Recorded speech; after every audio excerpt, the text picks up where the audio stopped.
Pedro, tu me amas? A igreja ocupada pelos seus inimigos. Daniel Leroux. Esta é uma análise literária em que faz ilações, comparações ou exemplificações para com a cultura política do dia ou eventos atuais. Não reproduz as opiniões do autor nem dispensa a leitura da obra no seu todo.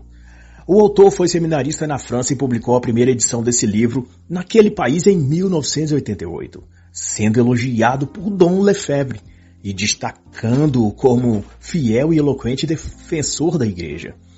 Esse livro é uma peça de esclarecimento e denúncia sobre a triste e irreal situação do Vaticano nos últimos anos. É um retrato e convite a combater a derrocada anticatólica que se estabeleceu após o Concílio Vaticano II, e principalmente por mãos do Papa João Paulo II, o qual Daniel Leroux chega a chamar de o Papa da Revolução. E desde já, eu esclareço que muito do que se relata sobre esse personagem e os bastidores do Vaticano no seu pontificado encontra confirmação nas obras do falecido padre Malachi Martin, sobretudo na obra best-seller O Último Papa, que nas suas mais de 600 páginas descreve em detalhes os ocorridos na sé de Roma, durante aquele período e tudo o que fez e como agiu o então substituto de Pedro. Leroux traz logo na introdução um parecer do cardeal Pio, muito apropriado aos nossos dias, aonde o atual pontífice abria as portas do Vaticano para o mal entrar, e tudo que João Paulo foi e fez de equivocado, Bergoglio conseguiu fazer muito pior, com o desmérito de não fazer em contrapartida nenhum bem de espécie alguma para a igreja. Nesse ponto, sendo ele 1000 vezes mais tóxico e nocivo para a fé cristã do que milhares de João Paulo II jamais conseguiriam ser ao mesmo tempo. O texto do cardeal Pio diz: Vós todos, meus irmãos, se estáis condenados a ver o triunfo do mal, não o aclameis jamais. Não digais nunca ao mal, tu és bem, nem a decadência diga, tu és progresso, nem a noite diga, tu és luz, e nem a morte diga, tu és vida. Oponde a isso a energia de vossas obras e de vossos esforços. E o autor elenca então algumas notas da imprensa internacional no momento de sua eleição, mostrando desde então qual era a face e intenções verdadeiras do então novo Papa. O Le Monde escreveu que ele era um homem contemporâneo, um sopro de universalidade para a igreja. Outra publicação exaltava como positiva sua condição de apegado à reforma conciliar do Vaticano II. E o fato do novo Papa ser menos tomista que outros sumo pontífices que passaram pela Cátedra de Pedro. O porta-voz do Patriarcado Ortodoxo de Constantinopla lembrou que João Paulo II tinha um espírito ecumênico e era aberto para os países da Europa, ou seja, para o secularismo. O próprio Wojtyła iria concordar mais tarde que o espírito do Concílio Vaticano II, que ele dizia encarnar e dar seguimento, baseava-se no reconhecimento dos valores espirituais humanos e cristãos contidos em todas as religiões. Por isso esse Papa estabeleceu não diálogo, mas sincronia de fé e comunhão com todas as seitas pagãs que ele teve oportunidade. Malachi Martin, para fazer uma ponderação, relatou em sua obra, A Casa Soprada pelos Ventos, que João Paulo II costumava retirar os crucifixos ou objetos simbólicos do cristianismo dos salões do Vaticano, quando ia receber os líderes ou representantes de outras religiões, para não ofender o visitante herege. Assim fez com judeus rabinos, com mestres hindus, com imãs árabes muçulmanos e até com ateus que vinham a serviço da Comissão Europeia e da ONU para tratar assuntos geopolíticos. E assim ele tratou as coisas humanas acima das divinas. Convinha agradar e se conciliar com o mundanismo do que renovar e viver a verdadeira fé católica. Esquecendo-se de que Jesus veio trazer a espada e não a paz ao mundo, como dito em Mateus 10:34, no sentido de que o cristianismo é oposição ao pecado e, portanto, oposto e contrário ao mundo. E isso inclui as seitas religiosas e suas práticas ofensivas ao Evangelho e a Deus. Não há harmonia entre luz e trevas, entre Jesus Cristo e os deuses pagãos das outras religiões. Mas como explica LeRoux, o projeto de Karol Wojtyla era estabelecer uma unidade espiritual entre os cristãos, ou catolicismo, e todas as práticas religiosas do Oriente e do Ocidente. Em outubro de 1986, por exemplo, esse Papa participou de um escandaloso encontro ecumênico em Assis, na Itália.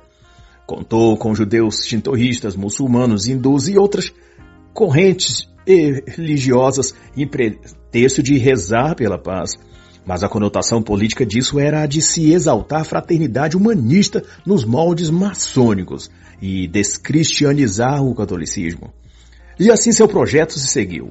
Comungou com judeus ortodoxos em Roma, no Vaticano em 1984, com maçons da Comissão Europeia Trilateral em 1983, com protestantes em 1986, metodistas, luteranos e outros.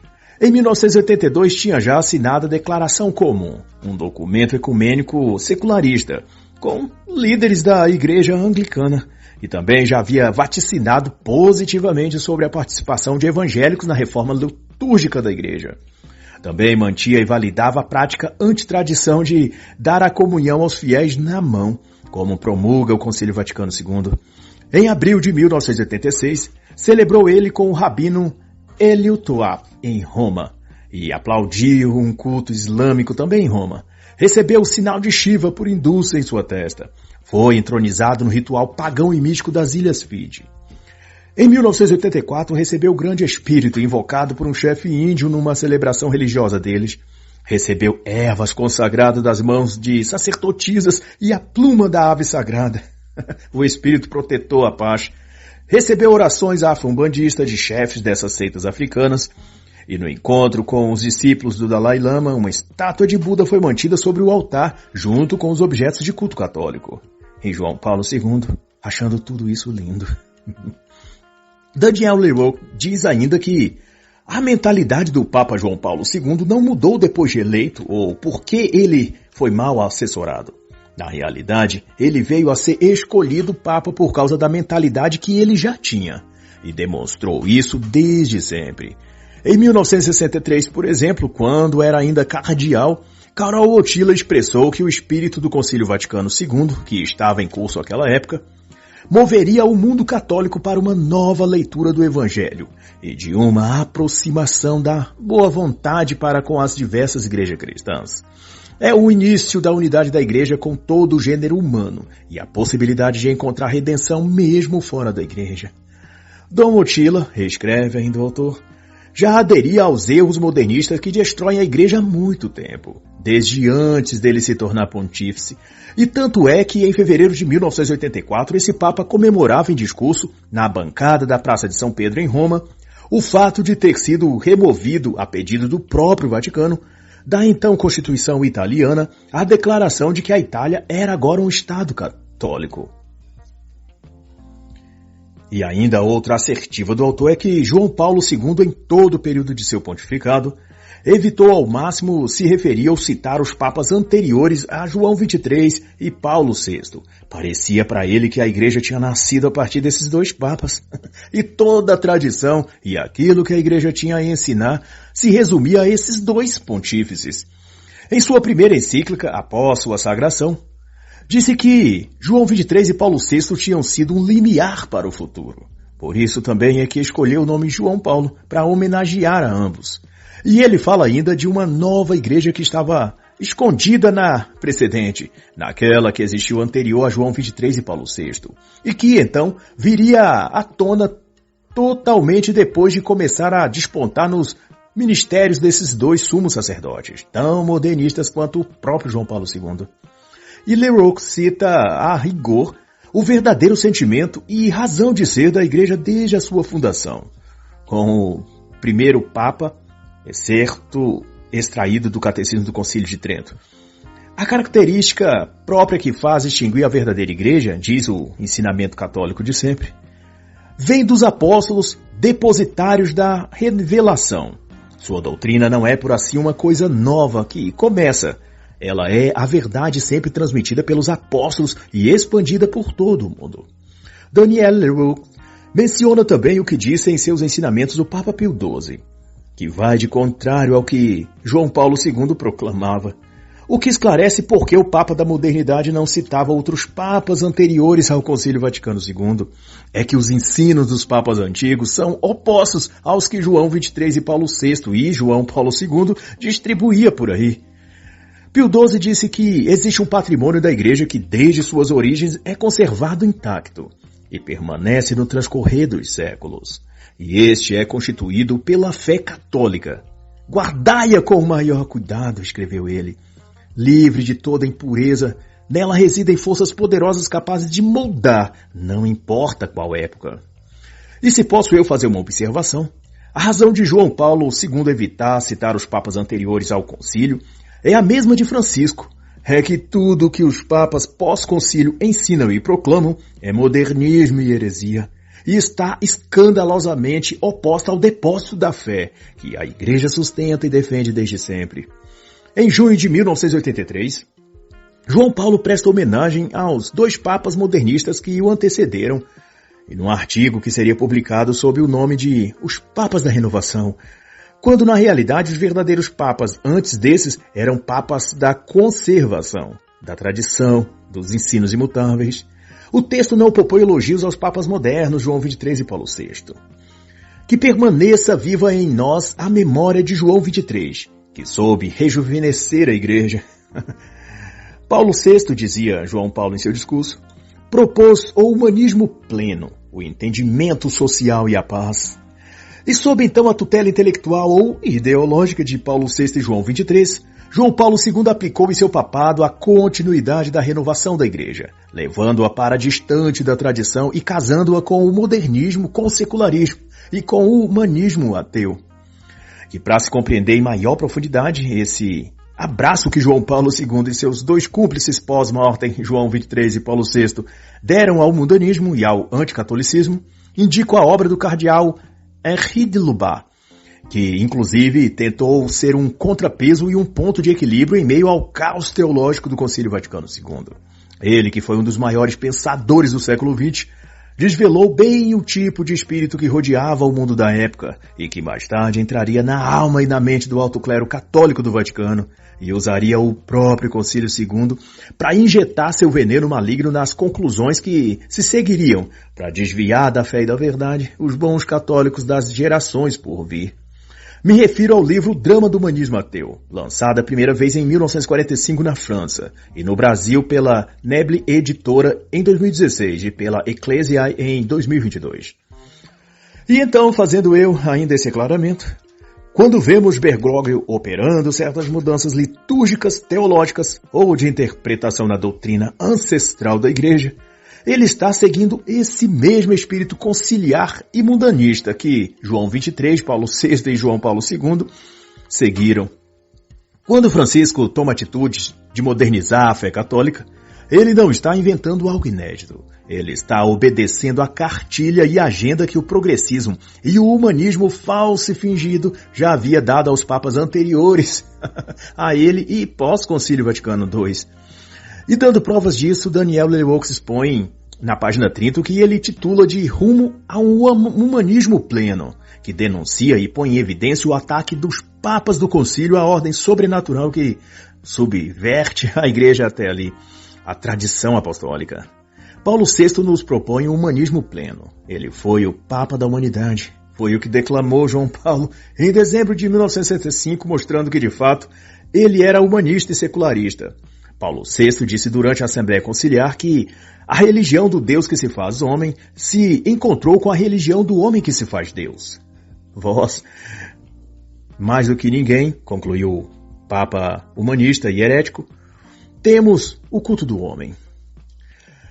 O autor também destaca que a glorificação e exaltação do homem, do ser humano, sempre esteve na mente e nas iniciativas de João XXIII, Paulo VI e João Paulo II. E se posso eu atualizar, essa lista também está na cabeça de Bergoglio, em seu pontificado. Em dezembro de 1970, Paulo VI também declarou que a Igreja Católica, depois da impulsão de seu ajornamento conciliar, vai ao encontro desse mesmo homem, humanizado, secular, ateu, para o amigo leitor entender. que, segundo a opinião do próprio Papa, todos ambicionam servir, ou seja, ele protubera o homem como centro e medida de todas as coisas e propõe uma certa devoção religiosa à sua figura. Nas palavras do saudoso Orlando Fedeli, se tratava já da instauração do antropoteísmo, a religião do homem, que é um livro de sua autoria, qual eu deixo a indicação, que está em total alinhamento ao que outro grande autor também escreveu e denunciou, o padre Álvaro Calderón, no seu livro Prometeu, a religião do homem. E se já não fosse ridículo o suficiente, Paulo VI ainda disse em fevereiro de 1971, honra o homem, honra o pensamento, honra a ciência, honra a técnica, honra a bravura humana, honra o homem, rei da terra, e hoje, príncipe do céu. Pois é, desse jeito, e pelo visto, era bem difícil até para Jesus achar espaço no coração e mente desse modernista, pois estava totalmente ocupado pela idolatria ao ser humano, a criatura ao invés do Criador. E quanto a João 23, ele não fez diferente disso. Na verdade, ele foi o inspirador de Paulo VI e quem abriu os porões do inferno para o mundanismo entrar na igreja. E o humanismo ateu, ou religião sem Deus, é apenas uma das faces da anti-igreja e do anticristianismo que a trindade modernista, João 23, Paulo VI e João Paulo II, invencionaram estabelecer em Roma, e depois seguido por Bergoglio, fielmente. João 23 foi observador permanente da Unesco e criou ele mesmo uma representação do órgão da ONU na Santa Sé. Em abril de 1963, 2 meses antes de sua morte, João 23 fez um discurso de exaltação à ONU e aos procedimentos e intenções humanistas dessa agência internacional. O mesmo que fez João Paulo II na própria ONU em 1979, elevando o status dessa organização e admirando-a por seu empenho em glorificar a pessoa humana, em antropocentrizar a figura do próprio indivíduo humano. Esses papas, vai então dizer o autor, quiseram rejuvenescer a igreja, renová-la. Promoveram uma visão humanista, um catolicismo liberal que, justamente, os papas anteriores ao Concílio Vaticano II condenaram. E por assim, abre espaço então para indicar o necessário e esclarecedor livro de Gustavo Corsão, A Igreja Católica e a Outra, que deixa evidente que o problema do Concílio Vaticano II e dos ensinos que decorreram dele não é apenas questão de erros doutrinários e desvios teológicos, mas bem mais grave que isso, promoveu-se uma mudança de ordem espiritual. Os papas e os padres surgidos após esse evento parecem ter ausente a graça iluminadora de Cristo, despossuídas da luz espiritual e que encontram apenas meios, fórmulas e caminhos para o que é mundano e secular. É como se os clérigos estivessem desde então com a lamparina apagada e não pudessem mais enxergar no escuro. Daí tudo o que fazem é considerar o escuro o ambiente normal e a querer que todos fiquem dentro das trevas como eles estão. E para não parecer tão nefasto quanto o é de fato, os próprios papas modernistas e seu círculo de cardeais corruptos espiritualmente foram criando eufemismos para disfarçar e chegou aos nossos dias muitas dessas heresias sob o nome de liberalismo ou de liberalismo católico. Há quem tenha inclusive achado vez em se proclamar católico liberal, mas sendo que nada no liberalismo representa o que a tradição apostólica desde os primórdios ensinou. Mas esses papas eram tão antitradicionais e secularistas que rejeitaram até os símbolos que representam a autoridade e a verdade espiritual que a Igreja comanda desde o seu estabelecimento.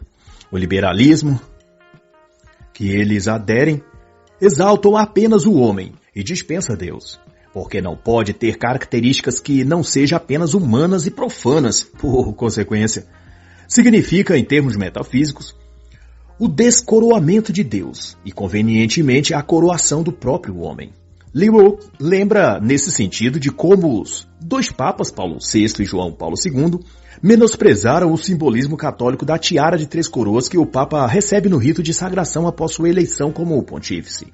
Nesse ato de recusa da coroa, eles estavam demonstrando seu espírito secular. Manifestaram que não aceitavam a graça e unção divina sobre eles para governarem a Igreja e reger espiritualmente os católicos de todo o mundo.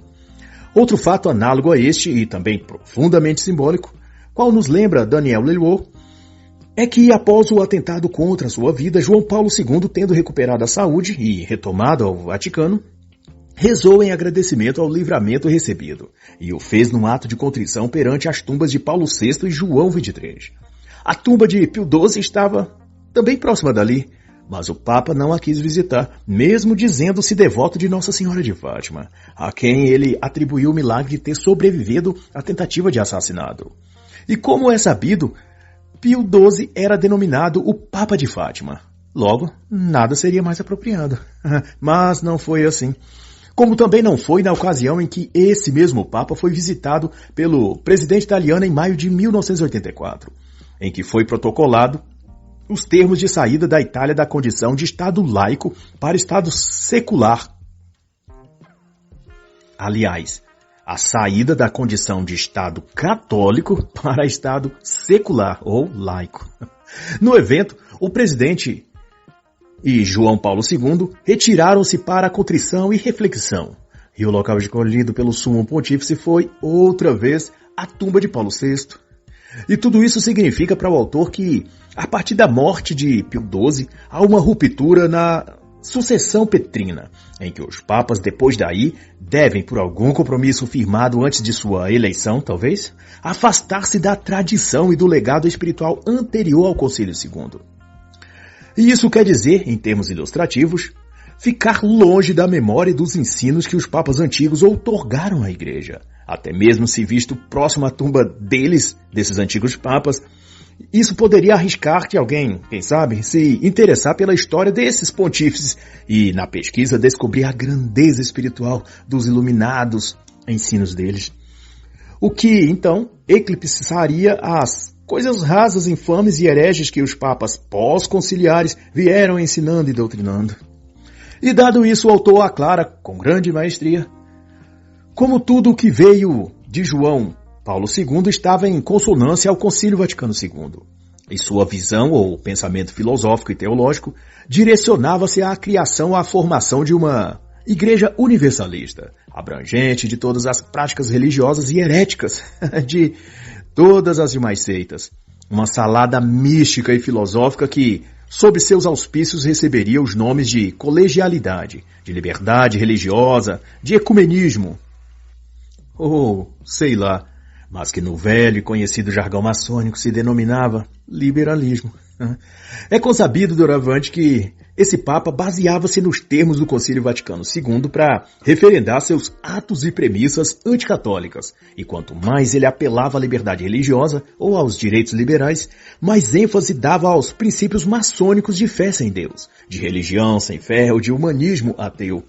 O direito à liberdade religiosa tem seu fundamento na dignidade da pessoa humana, dizia ele. O Concílio Vaticano declara que a pessoa tem direito à liberdade religiosa. Foi o que também disse ao público ao publicar o seu livro na década de 1970, O Sussadior Nouveau, que quer dizer do francês as fontes da renovação. Também disse, o Papa secularizado, que ninguém deve ser impedido de agir segundo sua consciência, sobretudo em matéria religiosa, significando, na interpretação dele, que ateus ou aderentes de outras crenças religiosas não devem ser abordados quanto à sua fé. Nenhum católico deve tentar converter ou pregar o evangelho para essas pessoas, etc, etc. E é o mesmo dito e feito por Francisco, por ocasião da Jornada Mundial da Juventude 2023, no mês de agosto em Lisboa, Portugal. Nesse caso, quem disse mesmo foi o bispo Dom Américo Manuel Alves Aguiar, que era na época o presidente da Fundação Jornada Mundial da Juventude, mas contando ele com a anuência de Bergoglio, que em tantas ocasiões já tinha manifestado o pensar igual. Foi expressado então por ele, em entrevista à TV portuguesa RTP, que não queriam, ele, a Igreja Católica ou a Jornada da Juventude, converter o jovem a Cristo. A ideia do encontro religioso católico era congregar a juventude no ecumenismo, cujo centro da fé é um tipo de religião ecológica ou algo assim. Não queremos converter o jovem a Cristo, nem a Igreja Católica, nem nada disso, declarou ele. Queremos que o judeu, o muçulmano ou o jovem que não confessa nenhuma religião se sinta à vontade para ser o que é e que todos entendamos que a diferença é uma riqueza. Em outra parte, da entrevista ele disse também que a igreja tomou medidas ecológicas e de preservação ao planeta, como, por exemplo, não imprimir nenhum documento em papel para estimular o comportamento amistoso ao ambiente. Assim há uma consonância total entre Bergoglio e João Paulo II, ou entre esses e seus antecessores Paulo VI e João XXIII. Mas o que todos se esforçam para esquecer são as lições dos verdadeiros papas, aqueles que precederam o Concílio Vaticano II, como Leão XIII, que declarou na Immortale Dei que se a vontade escolhe o mal, a dignidade se corrompe e então expor aquilo que é contrário à virtude e à verdade, ou ainda pior, colocar essa licença sob a tutela da proteção das leis, é errado. Em 1984, esse mesmo sumo pontífice tinha condenado o hábito de relegar a religião à classe das coisas indiferentes e de querer se colocar todas as religiões em pé de igualdade. A religião católica, sendo a única verdadeira, escreveu ele em Humanum Genus, não pode tolerar que as outras religiões sejam igualadas. Pio XII igualmente publicou em Mystic Corporis, em 1943, que nenhuma outra religião, senão a católica, pode dar a conhecer os socorros e favores celestes. O concílio quis contradizer a doutrina da igreja, afirma então Daniel Leroux. E os que ocuparam a cátedra de Pedro após a reforma conciliar esforçaram-se para asfixiar a igreja verdadeira e sobrelevar uma falsa, de ensinos relativistas, complacentes com o pecado e bajuladora da nova ordem mundial secular. E ao dizer isso, eu não sei você, amigo leitor, mas eu vejo o perfeito retrato do Papa Francisco. Ele, mais do que outro anterior, se esforça para enterrar tudo que o catolicismo ensinou e estabeleceu em 2000 anos de tradição.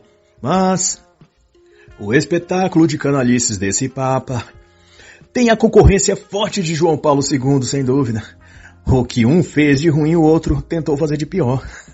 Não bastasse, por exemplo, sua lenta luta para apagar os ensinos dos papas anteriores ao concílio, também empenhou-se ele em descristianizar todo o país que pôde colocar suas garras anticristãs e heréticas.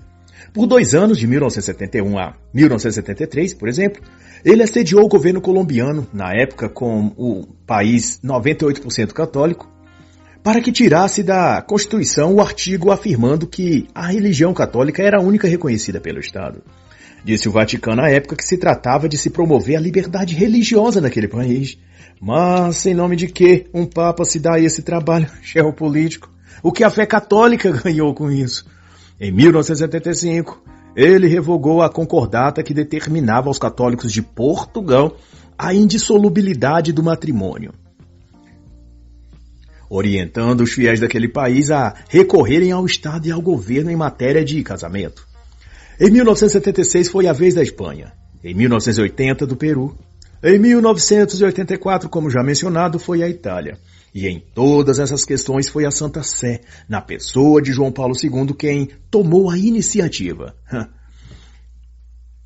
Em muitos casos, contra a vontade dos próprios governos desses países e a revelia de sua população.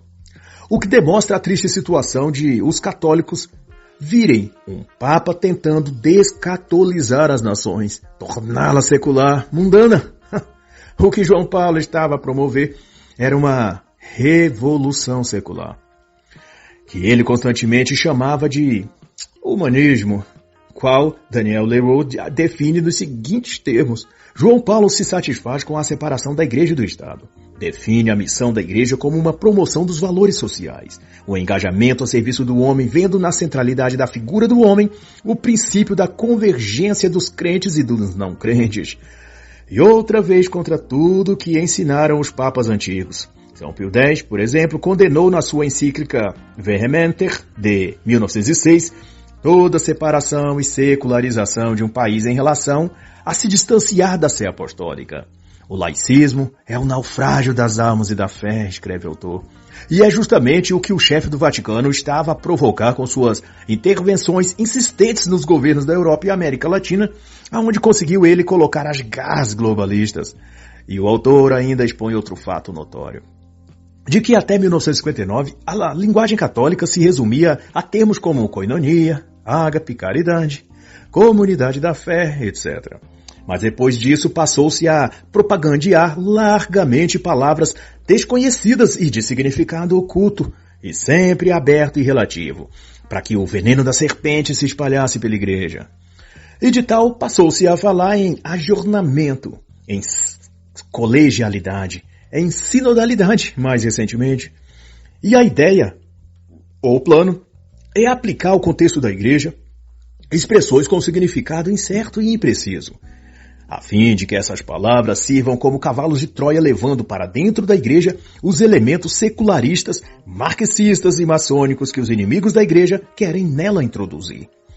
Leroux denuncia que o termo colegialidade, por exemplo, foi inoculado no seio da igreja a partir de 1963, com o sentido relativo que tem hoje. E foi-se adereçando papa após papa, de João XXIII a Bergoglio, posso eu dizer, até que assumisse a concepção que hoje já se faz declarada na Santa Sé e nas dioceses de todo o mundo, a de que atribuiu-se a um grupo de cardeais do Vaticano um poder tão ou maior que o do Papa, e que para governar a Igreja o Sumo Pontífice depende e necessita da constante validação dessa cúria de chefes eclesiais. No máximo o Papa se torna um mediador, mas privado de seus poderes pontífices, à semelhança de um monarca em seu castelo e reinado. No caso, o colegiado passou a exercer a função de parlamento, e o Papa a interpretar um papel figurativo, um fantoche para exibir a cara pública do regime, mas não um sumo sacerdote legítimo num reinado espiritual. Meramente uma peça decorativa no Vaticano. Quem a tudo decide é esse tal colegiado. E mais tarde esse poder parlamentar foi expandido para os bispos em toda a parte, e esses passaram a ter também poder de veto nas decisões do Vaticano. Esse corpo estranho no meio da igreja foi então nomeado de Colégio dos Bispos, e como o próprio João Paulo explicitou, entusiasmado em 1963, antes dele próprio se tornar Papa, a colegiabilidade, ou Colégio dos Bispos, era a revalorização da autoridade de cada bispo, palavras de Dom Wojtyla na época. É a promoção da descentralização da igreja e a reconfiguração da forma monárquica da igreja. O princípio da colegialidade escreveu Wojtyla em seu livro Nas Fontes da Renovação, que eu e não o autor preferiria chamar de Nas Fontes da Heresia, determina por si o modo de exercer a autoridade dentro da igreja. Uma igreja universal existe dentro de inúmeras igrejas particulares, disse ele. Os bispos exprimem a multiplicidade, a universalidade e a particularidade que se revela na essência da comunhão. Em maio de 1980, no Conselho das Conferências Episcopais da Europa, João Paulo II reforçaria então o papel do colegiado dos bispos, chamando de cooperação fraternal dos bispos.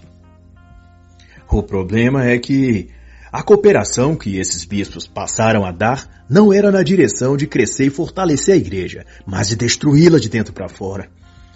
E os erros doutrinais, de proposta e de postura do Papa eram vergonhosos e não parava de acontecer.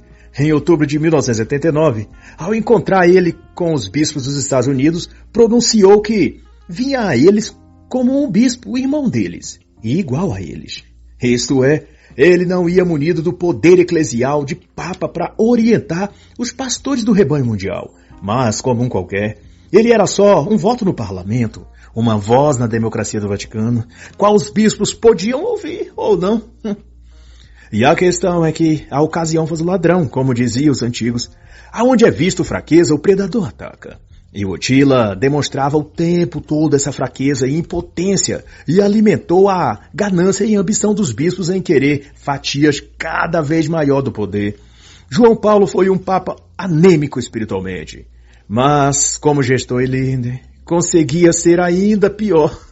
Era como um doente mobilizado numa cama na UTI, respirando por aparelhos, ou então esse era o papel que ele interpretava, devido a um acordo, talvez, quem sabe, prévio que tinha ele combinado com a cúria de cardeais que o elegeu. E realmente, fazendo eu o comentário, Malak Mart suscita essa hipótese no seu livro O Último Papa, a tese de que João Paulo teria sido abordado por um representante dos cardeais antes do conclave e, com esse, concordado em ceder em certas questões e avançar determinadas pautas. E como a árvore se conhece pelos frutos, é de se pensar que algo do gênero deve ter realmente acontecido para fazer com que esse e os papas após ele se tornassem tão globalistas e abraçassem tão descaradamente o progressismo. E essa adulteração na hierarquia da Igreja e do Vaticano expandiu-se de tal modo que se conseguiu até mesmo registrá-la no novo Código Canônico de 1983, onde consta que as decisões e ações da Igreja, no que confere ao que antes era decidido pelo Papa exclusivamente, sejam então submetidas ao colégio de bispos, a um espírito colegial, e decidido em igualdade de direitos e em decisão comum. E nada disso seria problema se o coração e a mente deles estivessem voltados e convertidos a Deus. Mas ocorre que muitos desses bispos colegiados são apóstatas da fé católica. Alguns são até ateus e outros são maçons convictos. Assim, tudo que decidirem tende a ir em oposto aos interesses e ao bem da Igreja e do Reino de Deus. Decorre disso uma situação pré-cismática, aonde o Papa se vê tendo de ceder às vontades dos bispos, ou senão, os bispos rompem com o Vaticano e se emancipam, levando suas dioceses para um cisma com Roma. O pontífice, na prática, é refém do colegiado de bispos.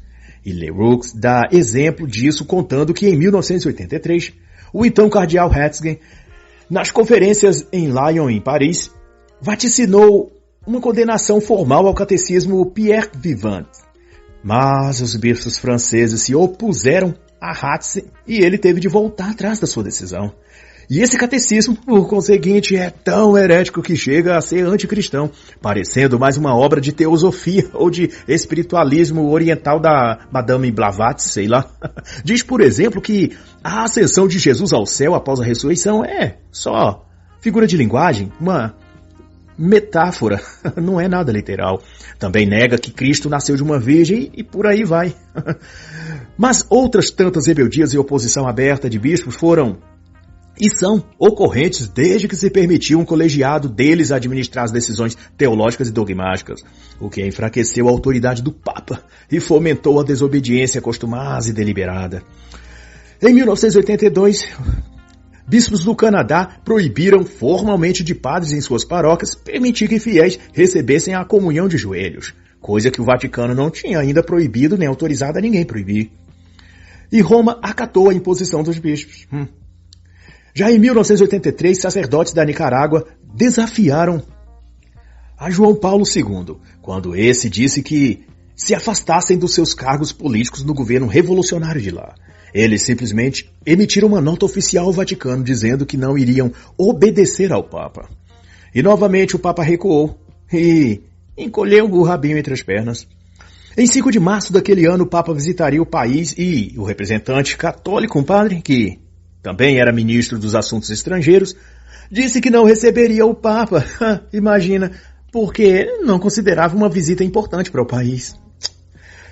E então, Daniel Leroux vai dizer quanto a isso que esses fatos mostram que o Papa não governa mais. Não porque não pode, mas porque ele não quer. Ele se recusa a exercer sua autoridade em nome da comunhão fraternal. E daí pra frente virou lugar comum os papas não mais reprovar os erros, ao invés disso tolerar e acolher as heresias, as rebeldias, os boicotes e todo tipo de chantagem que os bispos queiram fazer. O que falta a muitos católicos, e está assim tão destacado, mas é uma ponderação minha, não doutor, é compreender que o modernismo também é um tipo de heresia, que foi condenada pela Igreja até pelo menos Pio XII, até 1958 pelo menos. O monge belga Dom Lambert Bialdun, para se ter uma ideia, perdeu o cargo na cátedra no Ateneu de Latrão depois de condenado por ter cometido e propagado o modernismo na Igreja. E é esse o mesmo pecado que cometeram João XXIII, Paulo VI, João Paulo II e, sobretudo, o Papa Francisco. Por isso são heréticos. João XXIII chegou a elogiar em 1964 o monge também herético Dom Lambert, condenado pela ortodoxia católica. Mas, então, é tão distante quanto a Terra e a Lua os ensinos e atitudes desses papas modernistas daquilo que foram e pregaram os papas antes do Concílio II. Os de antes seguiam a tradição, os de depois seguiram o modernismo. Nas vésperas do Concílio Vaticano II, João XXIII criou um secretariado e convidou por meio deste anglicanos e protestantes para participarem do concílio e contribuírem com artigos e sugestões teológicas. Diferente disso, Pio IX, nas vésperas do Concílio Vaticano I, teve uma atitude verdadeiramente católica e oposta a essa. Ele convidou igualmente líderes de outras religiões, em especial os protestantes, mas admoestou a eles que se beneficiassem do concílio para a finalidade de refletir e aprender e de retomar e se reconciliar, então, com a única e verdadeira igreja. Que não fazendo, estariam colocando em risco a própria salvação deles. Os verdadeiros papas sempre ousaram falar em conversão e reconciliação com a igreja. Já os falsos papas ensinaram, ou ainda ensinam, como é o caso de Bergoglio, a comunhão dos pecadores sem eles estarem arrependidos. É a conivência e convivência com o mal. Isso é, sem sombra de dúvidas, uma outra igreja diferente da Santa Igreja Católica de todos os tempos. O que Gustavo Corsão chamou de a outra igreja. A tarefa desses hereges sempre foi clara. Afastar os fiéis católicos dos valores espirituais que a igreja de sempre proclamou a exemplo de Cristo e dos apóstolos. Daniel Leupold usa termos bem apropriados para traduzir essa mudança de perspectiva e de direcionamento do Vaticano a partir de João XXIII e do Concílio II. É a busca sistemática pela união dos valores humanos e dos objetivos terrestres, à custa de sacrificar-se o aperfeiçoamento dos objetivos sobrenaturais. E essa concepção, vai também dizer ele acertadamente, é um humanismo e naturalismo, ou ecologismo, que acaba levando ao paganismo. E para que não pareça exagero ou só força de expressão, o autor elenca algumas situações que comprovam o paganismo do Papa João XXIII, tal como um promotor desse ecumenismo secularizado e anticristianismo. Em fevereiro de 1986, relata então ele, esse Papa estava em Madras, a participar de um ritual místico hindu. Foi posto diante dele uma cruz trançada com cana-de-açúcar e posto no altar uma oferenda típica hindu aos seus ídolos. Depois, tomado cinzas e marcada a testa do Papa com sinal de Shiva. E em comparação, eis o que ensinou desde sempre a sã doutrina da Igreja Apostólica. A esposa de Cristo, escreveu São Cipriano de Catargo aos cristãos do século II d.C., não pode ser profanada. Ela é pura e sem corrupção. Ela mantém um casto pudor e guarda a santidade. Alguém com a mente em perfeitas condições de sanidade consegue imaginar apóstolo Paulo, Pedro, outro apóstolo ou quem sabe a Virgem Maria, recebendo conjurações místicas de um sacerdote pagão ou de um feiticeiro?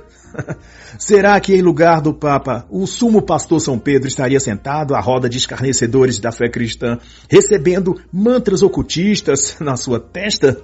Ou falando em fraternidade e comunhão universal? Pelo que diz as Escrituras, a mensagem de São João Batista era arrependei-vos, convertei-vos, pecadores. E Jesus também rejeitou o mal e dizia sempre, vá e não peques mais. Não havia complacência, contemporaneidade, não havia comunhão com o erro e com o pecado.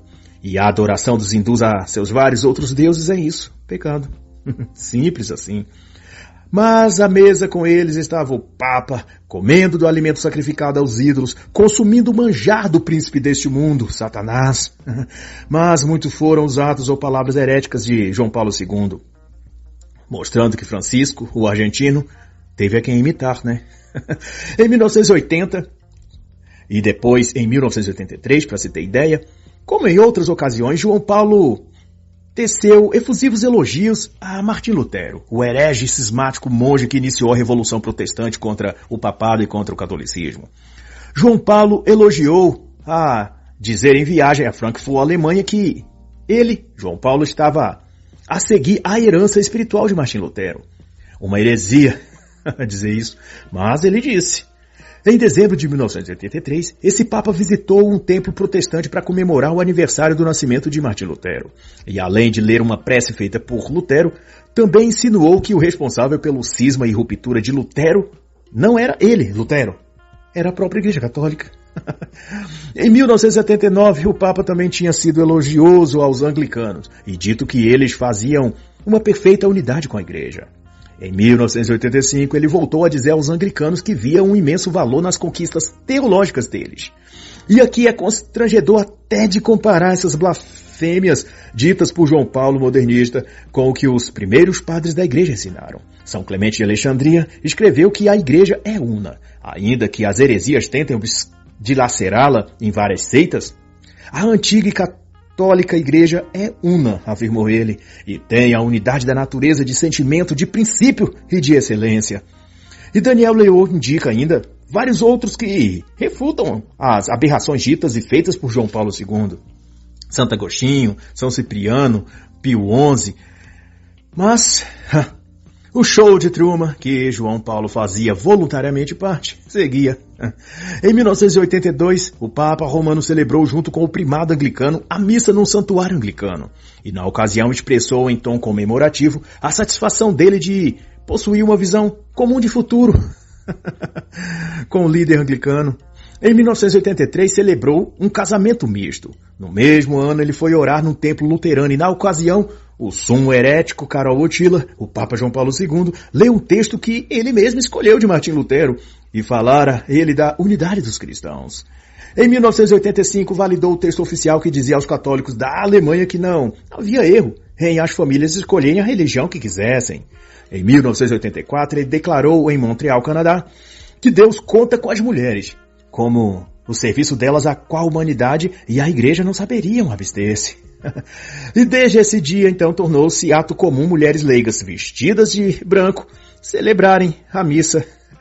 Em 1985, no Equador, um indígena leigo foi aprovado a dirigir uma paróquia com o poder de batizar, de casar, de aplicar a unção dos enfermos. E de tantas e numerosas blasfêmias desse Papa. Cita-se ainda que em 1985, no mês de maio, o Papa encontra-se em Bruxelas com representantes de comunidade islâmica e diz que o Alcorão é um livro santo e impede igualdade com a Bíblia cristã. Em agosto desse mesmo ano, ele visita o Marrocos e se inclina diante da bandeira verde do Islã e diz que os cristãos e muçulmanos tinham muito em comum, que era o senso de que cada pessoa deve ser respeitada, observa só, deve ser respeitada pelo que ela é e pelo que ela crê. Nossa, isso é a cara do islamismo.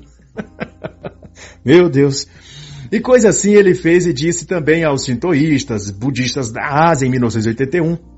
Assim como já tinha feito nas terras africanas ao discorrer elogios em 1980 às religiões tradicionais de lá. Inclusive celebrou com um cocar na cabeça enquanto estava no Quênia, situação similar ao passar ele por Togo, Camarões, Garoa. Já em 1985, com direito até dancinha ritual de invocação dos espíritos antigos.